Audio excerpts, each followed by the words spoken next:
नमस्कार दोस्तों, स्वागत है आपका आपके अपने चैनल नॉलेज लाइब्रेरी साइंस में। दोस्तों, क्वेश्चन आंसर की सीरीज़ में अभी हम सेकंड यूनिट में हैं।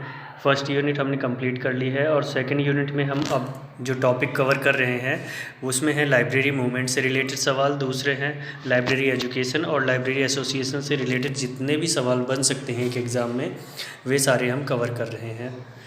तो चलिए। और अच्छा हाँ, इसमें हमने कुछ टॉपिक्स पहले ही कवर कर लिए हैं। 5 लॉ ऑफ लाइब्रेरी साइंस से जितने सवाल बन सकते हैं और रिसोर्स शेयरिंग से जो सवाल बन सकते हैं वो हमने कवर कर लिए हैं। अब आगे चलते हैं। तो पहला सवाल है, रूस में ग्रंथालय अधिनियम कब पारित हुआ था? तो रूस में जो ग्रंथालय अधिनियम पारित हुआ था वो 1921 में हुआ था। इसका आंसर हो जाएगा सी। इसी के साथ अगर देखें कि 1850 में ब्रिटेन में सबसे पहला लाइब्रेरी एक्ट पास हुआ था।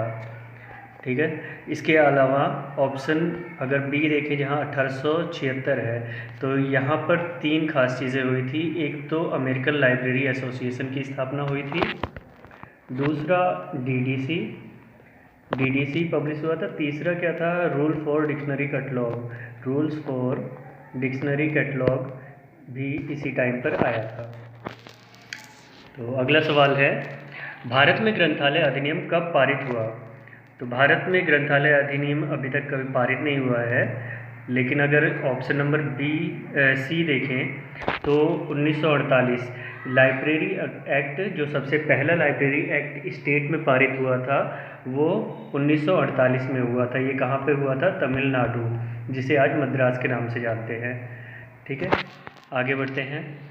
हमारे देश में रंगनाथन द्वारा सर्वप्रथम कौन से राज्य में ग्रंथालय अधिनियम पारित कराया गया था? तो ये कराया गया था कोल्हापुर में। अगला सवाल है, स्वतंत्र भारत में ग्रंथालय अधिनियम सबसे पहले किस राज्य में पारित हुआ? तो स्वतंत्र भारत में सबसे पहले जो ग्रंथालय अधिनियम पारित हुआ था वो मद्रास में, जिसे तमिलनाडु कहते हैं, और इसका ईयर है 1948 में। इसके अलावा अगर बात करें कि आंध्र प्रदेश में, तो आंध्र प्रदेश में 1960 में पारित हुआ था, और कर्नाटक में 1965 में, और महाराष्ट्र में 1967 में, 1967 में। आगे बढ़ते हैं। किस सन में मद्रास में सर्वप्रथम ग्रंथालय अधिनियम पारित हुआ था? तो ये पारित हुआ था 1948 में। इसके अलावा 1960 में आंध्र प्रदेश में पारित हुआ था, जो पहले बता चुका हूँ। अब आगे बढ़ते हैं। भारत में दूसरा ग्रंथालय अधिनियम किस राज्य में पारित हुआ? तो जैसे कि हम जानते हैं, मद्रास में 1948 में हुआ था, और कर्नाटक 1965, महाराष्ट्र 1967 और आंध्र प्रदेश 1960। तो इस हिसाब से इसका आंसर हो जाएगा बी। आगे बढ़ते हैं। आंध्र प्रदेश सार्वजनिक ग्रंथालय अधिनियम में वर्तमान में लाइब्रेरी सेस की प्रति रुपये कितना पैसा है? तो आंध्र प्रदेश में जो है वो है करीबन 8 पैसा है, और ये किस रूप में लिया जाता है? लैंड और प्रॉपर्टी बिल्डिंग के रूप में लिया जाता है। लैंड और बिल्डिंग के रूप में जो टैक्स जमा होता है उसका 8 पैसा लाइब्रेरी एक्ट में जमा होता है। अब आगे बढ़ते हैं। भारत के किस राज्य में 1988 में ग्रंथालय अधिनियम पारित हुआ था?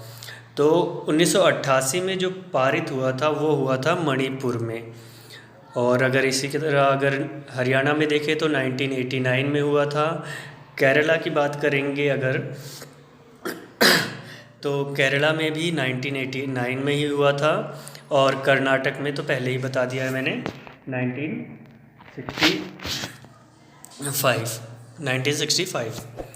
आगे बढ़ते हैं। भारत के कितने राज्यों में सार्वजनिक ग्रंथालय अधिनियम अब तक लागू हो चुका है? तो सन 2018 तक करीबन 19 राज्यों में, भारत के 19 राज्यों में ग्रंथालय अधिनियम पारित हो चुका है। आगे बढ़ते हैं। भारत में किस राज्य में ग्रंथालय अधिनियम में मैचिंग अनुदान यानी मैचिंग ग्रांट का प्रावधान नहीं है? तो ये वेस्ट बंगाल में नहीं है। ग्रंथालय प्रतिकर किस प्रकार की ग्रंथालयों के लिए वित्त का प्रावधान करता है? तो इसका आंसर हो जाएगा पब्लिक लाइब्रेरीज़ के लिए लाइब्रेरी सेस लिया जाता है। और अगर बात करें कि लाइब्रेरी सेस पब्लिक से लिया जाता है यहाँ पर। और अगर विशिष्ट ग्रंथालय की बात की जाएगी तो इसका पैसा कहाँ से आता है या इसके लिए बजट जो आता है वो पैतृक संस्थान देती है, या फिर जो इसके यूज़र्स होते हैं वो यहाँ पर पैसा सबमिट करते हैं।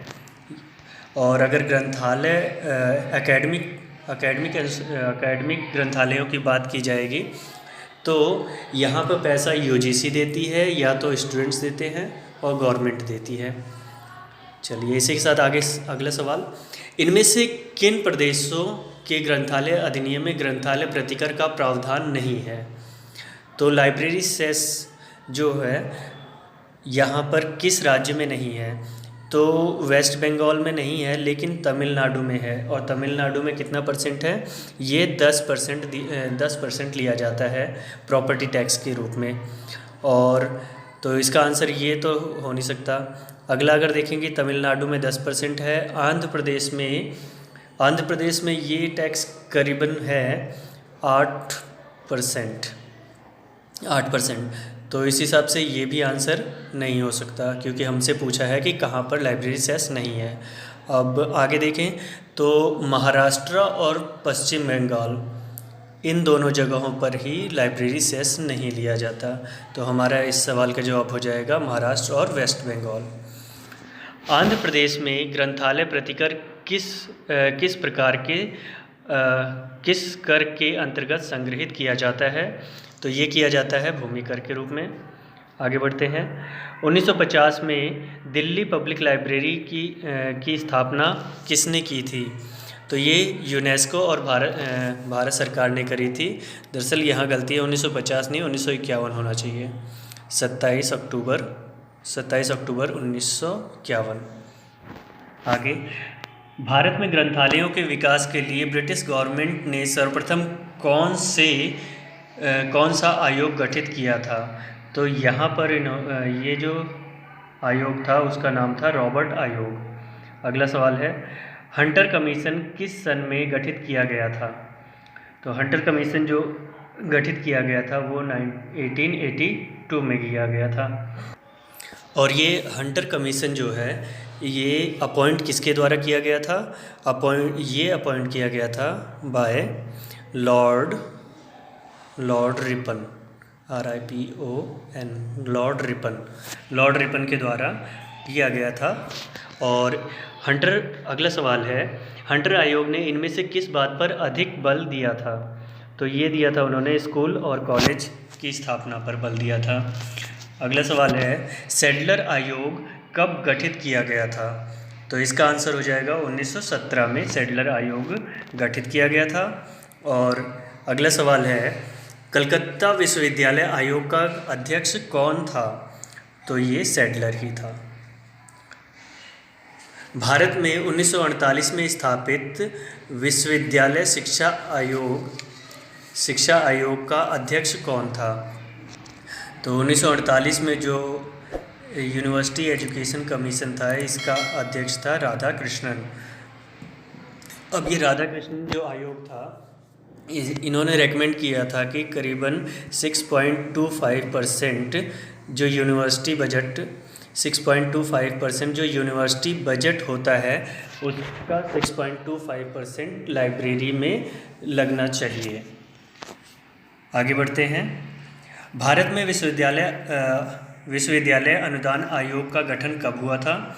तो ये हुआ था 1953 में।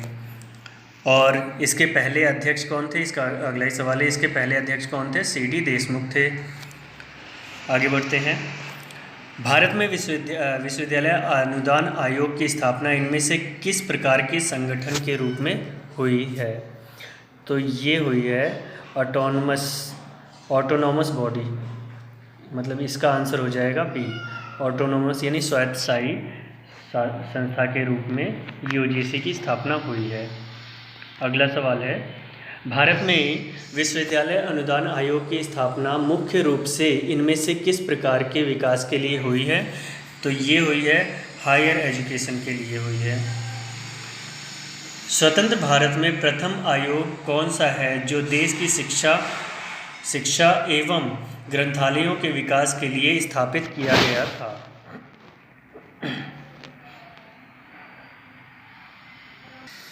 तो इसका आंसर हो जाएगा राधाकृष्णन आयोग। और मुदालियर आयोग विशेष रूप से किसके विकास हेतु स्थापित किया गया था? तो ये किया गया था माध्यमिक शिक्षा के लिए। चलिए, ओके, थैंक